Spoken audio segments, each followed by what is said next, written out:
You're listening to The Back 40, the podcast for Ontario farmers, covering topics and issues that matter most to Ontario agriculture. Brought to you by Trillium Mutual Insurance, bringing the ag community together one podcast at a time. I'm the host of The Back 40, Mike Bryan, agribusiness specialist at Trillium Mutual Insurance. Since the start of the pandemic, we've heard a lot about direct-to-consumer sales from farms. Consumers are looking for a little more contact with where their food comes from. And of course, early on in the pandemic, we had some supply issues as well, that things were not maybe as readily available in the supermarkets. And people went looking for alternative places to find their food supply. Some farmers have gone this direction. They would have been going maybe to farmers markets, but have looked for a different way to be able to market their products because they haven't had that opportunity in the first part of the pandemic. On the other hand, there are farms that have been doing this for quite a while. I'm talking today with Emma Butler from J&E Meats. They are one farm that has been involved in the direct-to-consumer sales for a little while. Emma, welcome to the Back 40. Thank you for having me, Mike. So give us a little bit of an introduction to who Emma Butler is and who your family is, and then we'll dive into how your business operates. So my name is Emma Butler. My husband's name is Josh. That is where the J in J&E Meats and the E comes from in our business name. We are located in Croton, Ontario, which is in Chatham-Kent, the northern part of Chatham-Kent County. Our farm has actually been in the Butler family since the 1930s, when Josh's great-grandpa purchased the property here. My husband and his siblings were born and raised on this very farm in this very house. And his father, Harold, was also born and raised here with his siblings. So we are proudly a third generation farm. And then Josh and I actually have 3 children ourselves. So they are the 4th generation of Butlers to live and work on this farm. That's awesome. You have a farming operation there that wasn't always direct sales. Can you tell us a little bit about what it is that you raise and why did you go to direct sales? Our farming operation is fairly diverse. We don't have any employees on our farm. It's just myself, Josh, and his father and his mother. We work here full time, the 4 of us. We have cash crop. That's sort of one tier of our operation. So we grow the big 3 down here in southwestern Ontario, which is corn, wheat, soybeans. And then because we have the livestock aspect as well, we do grow all of our own hay. We do cover crops, all of that good kind of stuff. And then the livestock portion to our operation, we have birth to table beef. We do the direct sale to consumer of our products. We have cow-calf operation, and then we also finished cattle, and we do sell those not as much now that we are doing direct to sales, but we do sell those in larger markets to the larger processors to be processed. That those would be the animals that would show up in restaurants and in the grocery store. But direct to consumer, we do our beef, and then my husband and I also have a sheep operation as well too. So we have about 140 ewes, and we are actually accelerating our lambing program, so we will be over 200 lambing ewes here in 2021. So we're sort of growing in all aspects of our operation, and we're diverse and multi-tiered, and everything sort of correlates together. So tell us a story about how you got started with the direct consumer then. It was completely by accident. I think that's how every stroke of genius happens. One night, my husband and I, back in 2018, we were just sort of talking about agriculture in general, some frustrations we had as producers with the disconnect of us being producers and consumers as well. We felt that we had a disconnect between our food and where it comes from. So we knew that our community must be feeling this disconnect as well. And we sort of just come up with the idea of, well, we should just start selling to them. Let's try it. Let's see where it goes. After just a quick conversation, and I whipped up a logo and made a Facebook page, all of a sudden J&E Meats was born overnight. We started advertising only on social media. So we had our Facebook page. We didn't even have Instagram for a little while. And we just kind of put it out there that, hey, we have freezer beef for sale. Come try us out. And within 4 months of launching our Facebook page, we were constructing our on-farm store. So it very much, we hit just like a niche market at the right time in our community, something that our area really needed. There's not a lot of livestock producers in our area, and there's certainly little to no direct sale livestock producers in our area. So our community just really supported us right from day one, and it took right off. So you started out online. You now have a store on farm. What other sort of changes did you have to make to the operation in order to make this successful? We started just online operating on Facebook. We sold out of our home for a little while, and then we decided to build our on farm store. So we started in late 2018. And then by summer 2019, we were cutting the ribbon on our farm store. And some adjustments that we've had to make.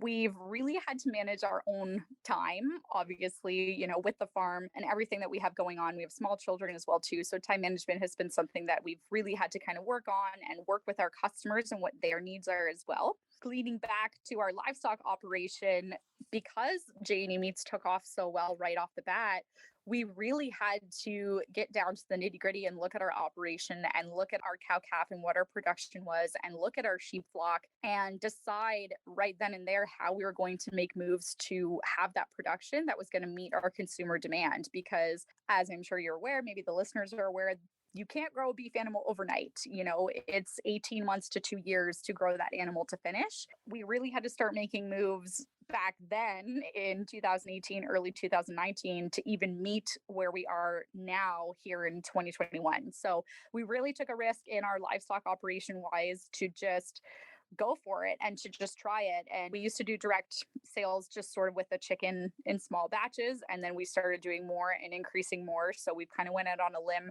in that way as well, too, to have chicken to offer our customers. It's really important to us to do as much here ourselves that we can for quality assurance purposes. We know everything about them. So for us, that makes most sense to us to do as much here as we can: the beef, the lamb, the chicken, our farm fresh eggs. But overnight, we kind of had to make the commitment of, yes, we are going to do this and we're going to go all in and make those decisions and make those moves so that long term, here we are 2-3 years later, we're seeing those decisions really, really pan out. So you started, you said, with a Facebook page and Instagram. Who did you end up with for customers? Was it your target market that you thought initially you were going to get, or who did you end up with? I was completely floored with using social media only. I thought that I was going to be selling to myself. That is who I kind of thought. So I'm 28 years old. My husband is in his 30s. I thought a young family like ours was who we were going to be going after. We're on social media. We thought that's where we were going. And then once we opened the doors of our store, we were very shocked to see the demographic coming through our doors. Our demographic is actually 55 plus, older millennials and boomers and that generation. Our parents' age is who our target market has now become. Those are the customers that we find coming through our door the most. And then they are telling their children, who are my age, about it, and then their children are starting to come. But initially we thought it was going to be sort of the other way around. It was a pleasant surprise. I'm so happy to be able to connect with them and learn from them. And they're just a wealth of knowledge. They tell me what I want to hear, but they also give me really good feedback. They tell me what they want in terms of cuts and quantity. And I ask them about store hours. They're super welcoming and they're very devoted. We've seen some of the same customers now over and over for the past 3.5 years. They've stuck with us since day one. And yeah, it was just a very pleasant surprise to see that that's our target demographic, because it was definitely not who I was expecting. So you went after people like yourself and you ended up with people like me. I got their moms and dads. Yeah, it was Yeah. very, Oh, that makes me feel so much better. it was a shock, but it was so, like I said, it was so pleasant because it's kind of come full circle. Because yes, I went initially out into the world thinking that I was selling to myself and to my demographic, and then here is this generation of people that are just older than I am coming through our doors and supporting us and dedicated and everything else. And then now they're, like I said, they're bringing their children or they're buying our products to give to their children, to give to their grandchildren. I have some that gift quarter or half beef to their kids for Christmas, and that's like what they do for them. So it's a really interesting demographic that, yes, I didn't see that one coming. So do you sell by the individual cut, or do you just sell quarters or halves of animals, or how does that work? So initially, and I'm sure every other livestock producer out can level with me on this, initially for years and years, the Butler family, they would sell freezer beef. So half quarter beef to the neighbors, right? Someone would come knocking on their door and they'd be like, yeah, sure, we'll sell you a quarter. I think that that's kind of, again, leading into that demographic of the 55 plus. That's what a lot of them were used to doing or were raised on. So we were really no stranger in terms of that, selling those bulk orders. When we opened our farm store, we right off the gate started selling individual cuts. So we sell, one steak per package, one, 3 to 4 pound roast, one package of ground beef. Very similar to that at the grocery store, because that is traditionally what consumers are used to. If they're going to go out and try something new, you kind of do have to reflect what they're used to seeing. They're used to going to the grocery store, seeing the products lit up, being able to look at them and then make their purchasing decision from there. So that's kind of a little bit what we replicated in our store. But then we also subsequently did offer and do still offer half whole and quarter beef, as well as half and whole lamb in addition. Do you have difficulty when you're selling individual cuts? Do you have difficulty getting rid of the whole animal, or do you find that certain cuts go really well and other ones are difficult to move? Absolutely. So we very much live in a steak nation. It is what it is. We live in this world where I see lots of new consumers come through my door and they're like, oh, I want a ribeye, or I want 15 ribeyes, or I want 20 T-bones, not realizing that, yes, that's probably going to wipe me out of my inventory, which is fine. I've always got more coming. However, there is an entire animal surrounding that T-bone. So one of our biggest sort of, I guess, hurdles that we've had to jump over and things that we've had to work on with our own customers is that there is more to the animal than just a steak, or there's more to the animal than just ground beef. And as I've been supplying customers with bulk orders, I sort of refer to them as, so the wholes and the halves and the quarters, I've really had to become a teacher of sorts, because a lot of people have never filled their freezers in that manner before. And I do get the comment like, well, I don't want any roasts, I want all steaks.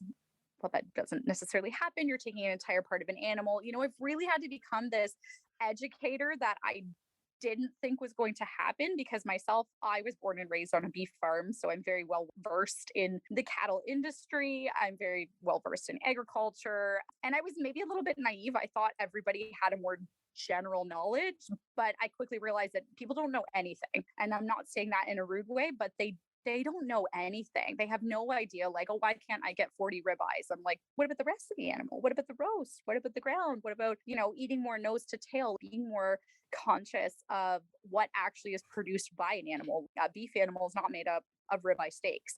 So having that conversation with my customers, and even on our social media, trying to put that out there more of the importance of, look, every part of this animal from, head to hoof is good. There's no part of this animal that is garbage. And even sending them cooking ideas and recipes and meal cards and things like that to try and help them eat more broad and eat more a range of cuts. I just want them to eat more consciously. And that's what it's all about. You're buying direct from the farmer for a reason.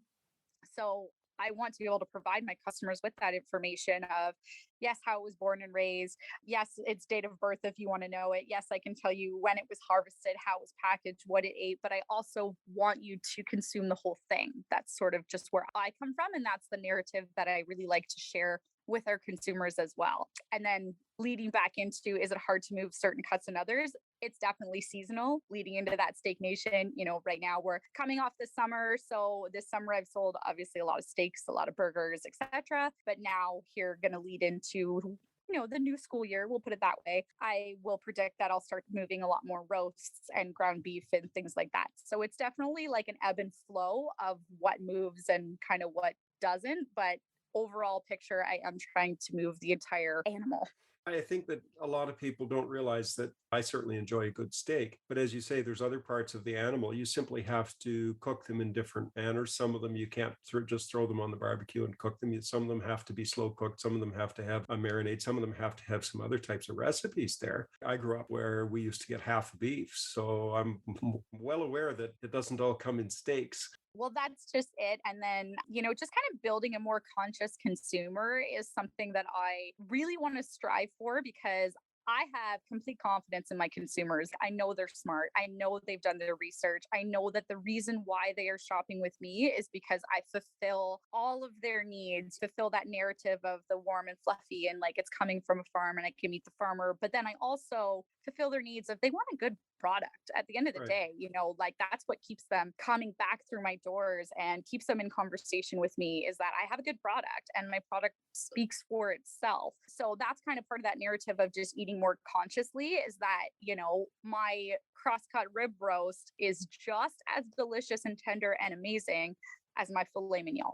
Right. And it's just cut from a different part of the animal and you have to treat it differently when you're trying to cook it. Exactly. And even to that note, too, I find a lot of people, are sort of caught up in this.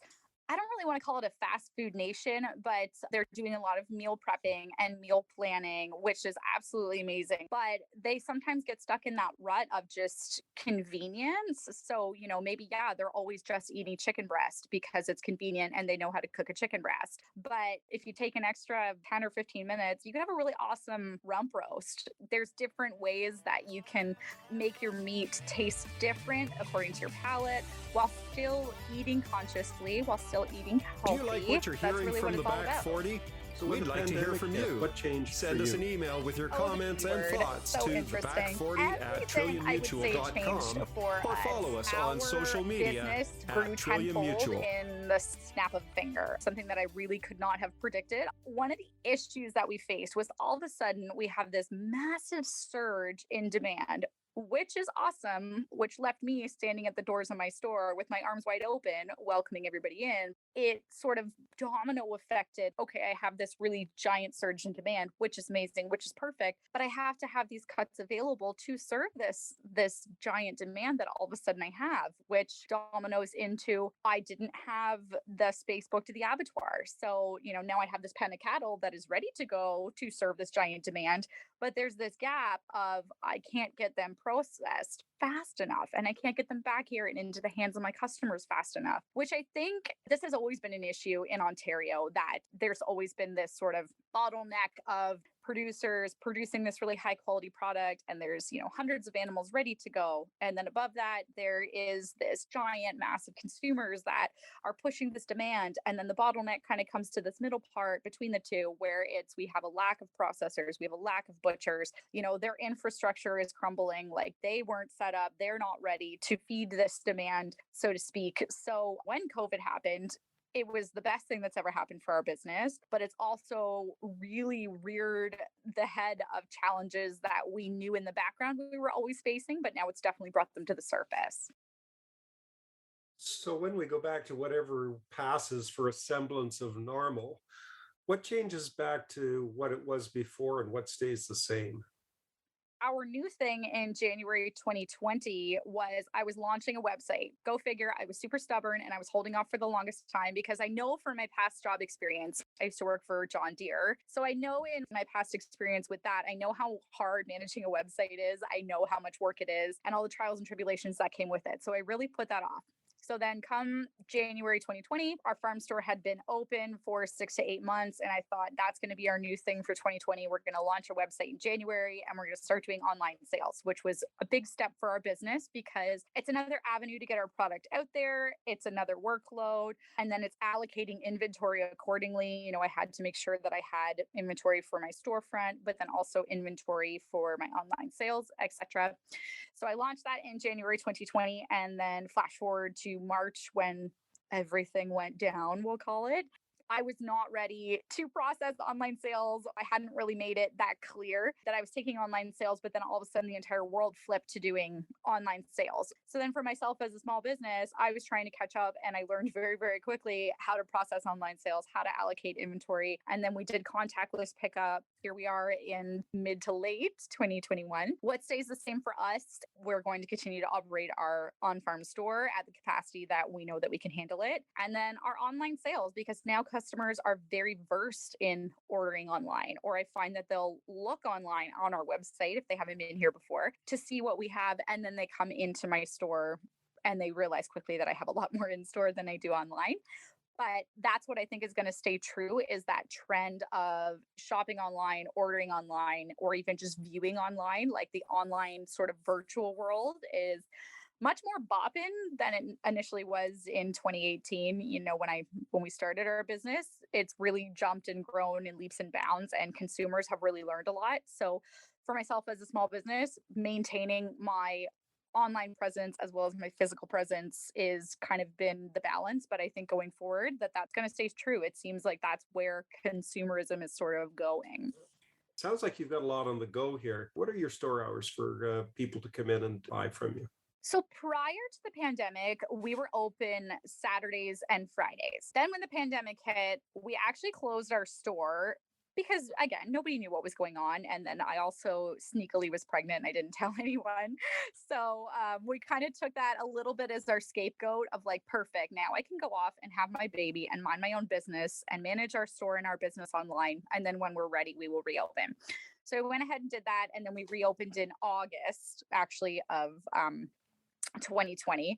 So we were closed from spring to late summer of 2020.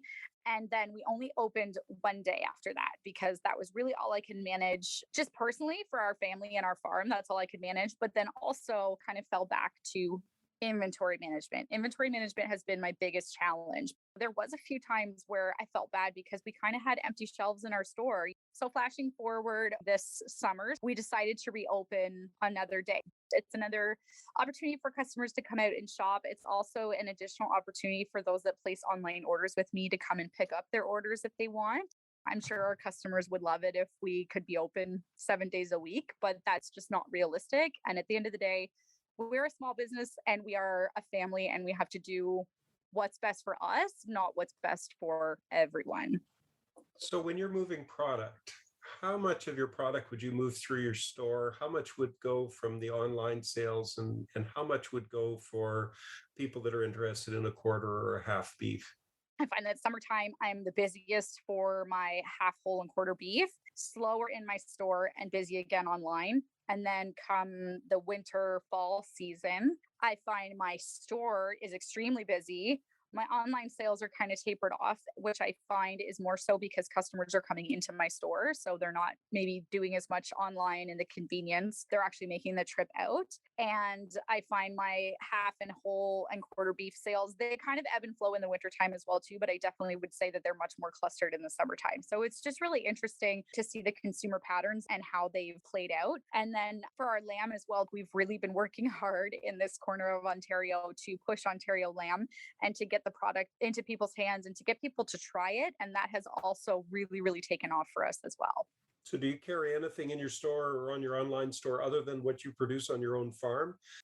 So 90% of what I have in my farm store is born and raised on our farm. So our chicken, we get them as day olds, raise them. The beef is all born and raised on the farm. The lamb is all born and raised on the farm. I have laying hens. I just recently this year have brought in pork and I bought it from another small producer in our area, mostly for my customers because the pork industry, anybody that's listening that does pork, I mean, we all know it is up and down and absolutely all over the place. And then myself, we've raised pigs before. My husband's late brother, he actually started into the pigs 17, 18 years ago. And then when he passed, they had to sort of decide to get out of them. So we've been in the pig game. We know what it's like. We know how hard it is. So we have brought that in just recently to give another element, another variety to our customers, but everything else is all 100% from here. I don't need another project. I am at my cap for projects right now. So I'm not about to go raising pigs just to have them in our store. I'm fully comfortable sourcing from another local producer. It's still the same narrative of I know where they came from, I know who raised it, all that kind of stuff, but they're set up and that's what they do. We don't want to get to the point in our business where we're stretching ourselves too thin because we never want our quality to go down. So we still want to always be producing the highest quality products that we can. So I'm very happy to outsource that, to bring it in, to have it in our store for our customers without having to do that aspect myself. So if you had to do this all over again, are there things that you would do differently? Absolutely.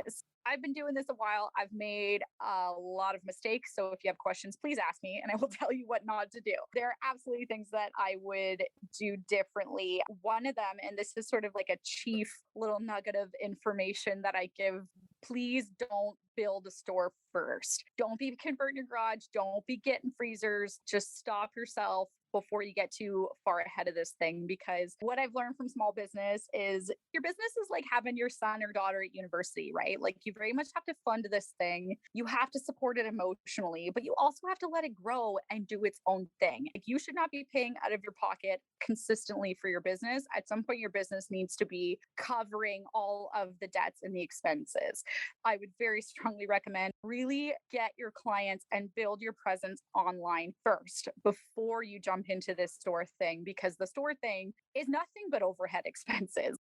Slightly I different business model before you walk, before you run. Exactly. And I did not do that. I definitely jumped from like stepping stone to stepping stone, and I've really been able to save myself. But there are other people I know that maybe aren't in that situation. So when they ask me, oh, I'm thinking of doing a farm store, what is your recommendation? I'm like, do you have a website? Do you have a Facebook with like over 1,000 people on it? Do you have an Instagram with at least 1,200 people on it? How are you going to get your product out there? What's your target market? How are you going to pay for this thing? Like, number one, how are you going to pay for this thing? Because something I think a lot of people don't realize is when you go to say you go to just say you go to a tea shop, right? And you see all the teas lined up on the wall. That tea shop has bought those teas to sell it. So that you're looking at thousands of dollars in inventory. So if you want to have your little farm store, that's awesome. I'm totally there for you. Like, rah, rah, rah, rally, let's do it. But do you have a couple $1,000s to fill your shelves with jams and jellies and pickles? And do you have the funds there to be able to have meat on your shelf? Do you have $1,000 sitting around to buy some freezers? Is your business going to be able to cover the expenses, the hydro, the insurance, the internet that it's going to take to run your point of sale system? Like there's so many more things that come with it than I want to start a farm store and I want to work from home. Again, I'm all about that, but I always kind of tell everybody, please put some serious guts behind this, because you have to make it go. And if you want this to be your full-time thing, you have to give it your full focus. You need to make sure that you're going to be able to make it go. So what's in the future for J&E Meats? So I have a lot of hopes and dreams, as I think does every entrepreneur. So for us, actually, we're expanding a little bit into skincare, which like drop the bomb. What? We're expanding into skincare. And the reason why, if you're thinking that doesn't make any sense, I'll tell you. It's because we want to be a little bit more conscious of using nose to tail and using more of our animal.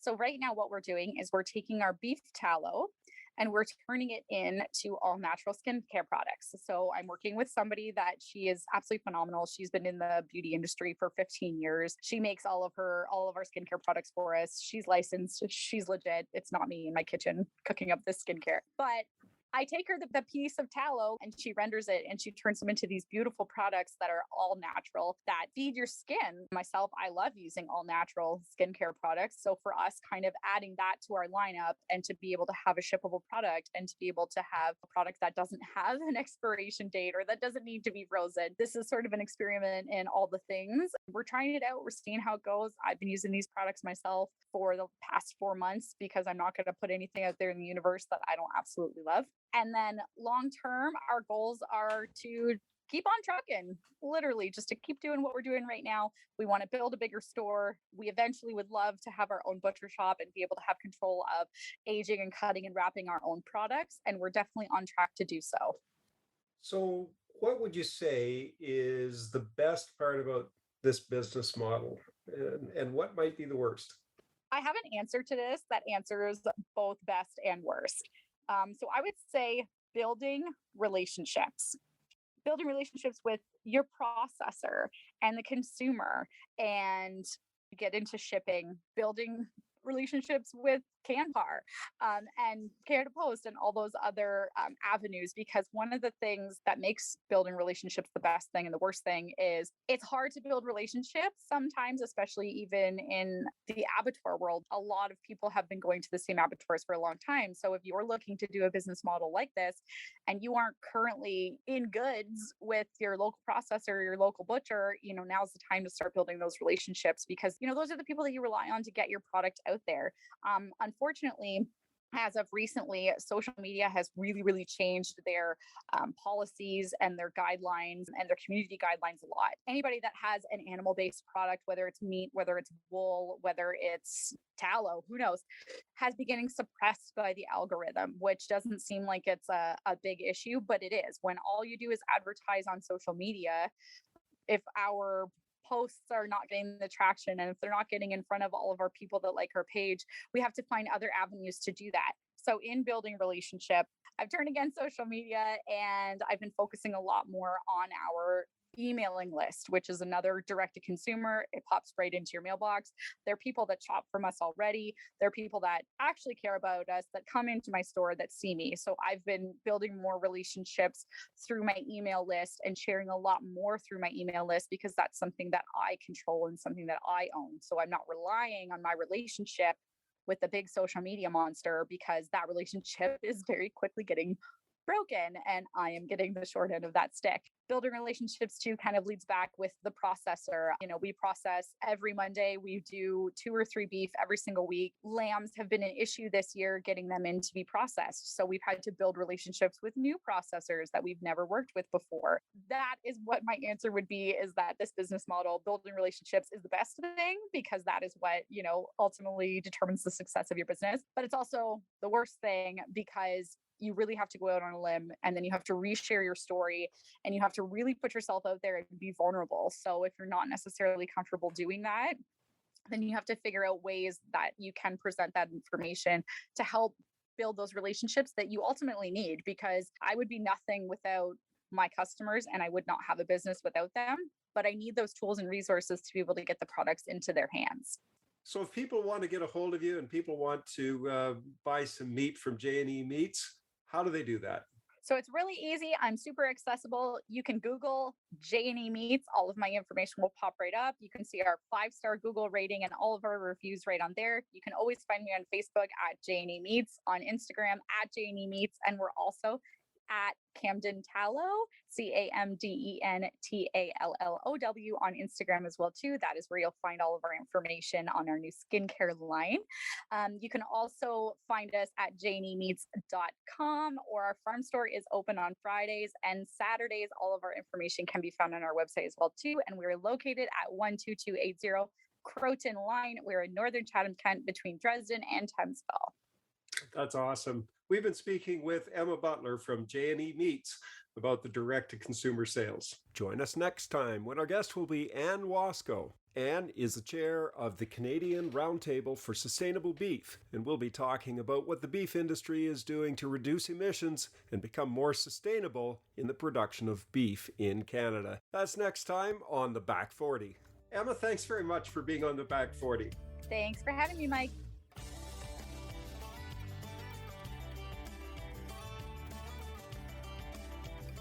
You've been listening to The Back 40, brought to you by Trillium Mutual Insurance. Be sure to subscribe to The Back 40 wherever you find your favorite podcasts so that you don't miss an episode. The Back 40, bringing the ag community together one podcast at a time. I'm Mike Brine. Until next time, take care and stay safe.